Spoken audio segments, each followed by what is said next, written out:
Rebonjour, voilà, je reviens vers vous pour la suite de la vidéo. Voici tout le tour et donc on voit que le tissu a bien recouvert toute la broderie derrière, donc c'est bien caché. Alors ici on est arrivé à la fin, donc j'ai fait tout le tour. Ici pour terminer, je repasse dans la perle juste à côté.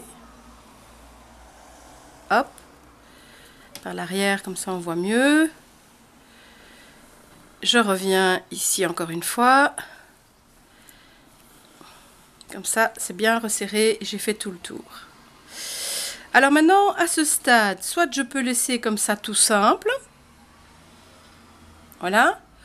Ou alors, je peux aller rajouter sur le côté. Vous voyez ici, ça fait comme un petit soleil. J'aime assez bien aussi. Maintenant, ça dépend si vous aimez les choses très très épurées ou un peu plus sophistiquées. Voilà, moi je trouve qu'il est très joli comme ceci. Alors ici il y a un équilibre à respecter parce que j'ai mis du turquoise et puis après c'est parti dans le mordoré et puis turquoise ici. Donc je regarde est-ce que ce serait équilibré que je fasse mon petit anneau là pour aller accrocher, enfin ma petite bélière ici pour aller accrocher l'anneau pour le mettre dans une chaîne. Ou est-ce que je dois aller une perle plus loin? Je regarde. Parce que je vais mettre 7 perles sur le fil. Ah oui, c'est juste. En fait, j'ai beaucoup de chance, je tombe tout juste. Donc, j'enfile 7 petites perles de rocaille 15. Donc là, j'en ai 4, 5, 6, 7. Je fais toujours un nombre impair. Je mets 5 ou 7, histoire que ça se mette bien avec l'anneau ensuite. Alors, je vais montrer par derrière, comme ça on voit mieux. Donc, mon fil sort de cette perle-là, j'en passe une et j'enfile dans l'autre. Mais je vous montre ici, mais je vais le faire face parce que normalement c'est mieux de revenir face. Donc, je passe une perle et je passe entre les perles de délicat du dernier tour de perles que j'ai fait. Attention de ne pas faire de nœuds afin que ça se mette bien. Voilà, vous voyez que mon petit cercle se fait. Donc là, je passe dans les 2 perles de délicat dans le tour pour cacher mon fil. Et je vais repasser une deuxième, voire une troisième fois dans le tour de perles que je viens de faire pour consolider, pour que ce soit plus solide. Donc je repique dans les perles du pourtour, dans les petites rocailles 15. Donc je repasse dans toutes les perles évidemment. J'essaye que vous voyez bien ce que je fais. Faire comme ça vous verrez mieux. Hop. Il faut des bons yeux, hein. Ça dépend l'âge que l'on a. Moi voilà, maintenant je dois mettre des lunettes pour voir de près parce que c'est très très fin, très petit. Et il ne faut pas passer une seule perle, il faut que ce soit bien solide, donc il faut bien faire ça. Là je reviens et je repasse entre les perles de délicat. Donc on repasse dedans. Voilà, ça c'est déjà bien plus solide. Vous voyez, les perles se mettent bien, c'est joli. Alors, est-ce que c'est joli comme ça? Bon, ben, je suis passée 2 fois, c'est déjà bien. Alors, je vais vous montrer quand même comment on fait le pourtour ici, si on souhaite faire un peu plus sophistiqué. Voilà. Alors, on peut faire très simple. Donc, je repique alors du coup dans la perle d'à côté. Donc on va en fait décorer sur tout le pourtour du bijou. Donc je pourrais faire aussi avec des perles turquoises, hein, ça ressortirait mieux. D'ailleurs c'est ce que je vais faire, comme ça sur la vidéo vous allez voir beaucoup mieux si c'est en clair et en turquoise que si c'est de la même couleur. Donc voilà, je reprends les petites perles de rocaille 15, c'est toujours des rocailles 15. Voilà, c'est pas 15 €, hein, c'est le numéro des rocailles. Et ici j'en ai eu pour une petite flasque pour 1,90 €. Alors, ici, soit par exemple je peux enfiler 2 perles et je pique dans la perle suivante de rocaille, dans la perle du pourtour, et voilà comment ça se place. Je repique dans celle d'avant, ou alors même je peux en passer une. Maintenant, ça dépend du nombre de perles qu'on a sur le pourtour. Si ça tombe de manière paire ou pas. Voilà, par exemple ici j'en ai mis 2, moi je trouve ça joli. Ou alors par exemple je peux en mettre 3, mais alors là ça fait comme un petit triangle.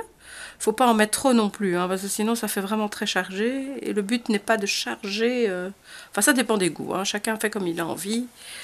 Mais vous voyez ici ça fait comme une petite pointe. Donc c'est très différent si j'en mets 2 ou une. Je pourrais même alterner, hein, je pourrais mettre... enfin, ça, j'ai jamais fait. Mais au fond, pourquoi pas essayer. Là, j'en remets 2.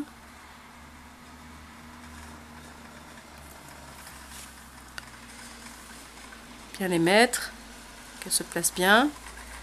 Au fait, non, ça va pas. Et bah, pour moi, il faut choisir. Soit on en met 2, soit on en met 3. À vous de voir.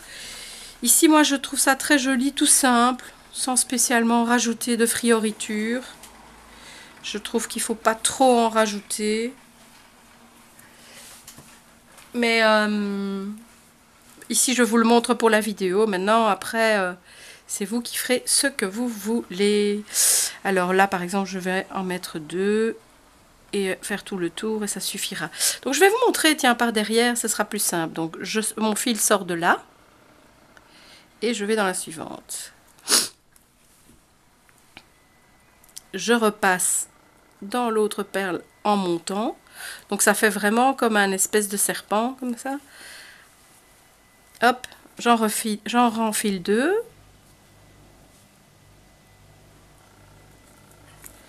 Hop, et je repasse dans l'autre. Je les mets bien. Et voilà. Et je suis partie pour tout le tour.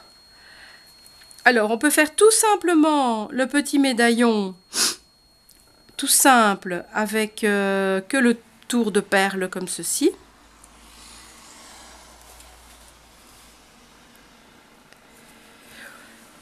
Ou alors, donc voilà ce que ça donne. Ouais, je trouve ça joli. Ça met un petit plus. Ça fait comme un petit soleil.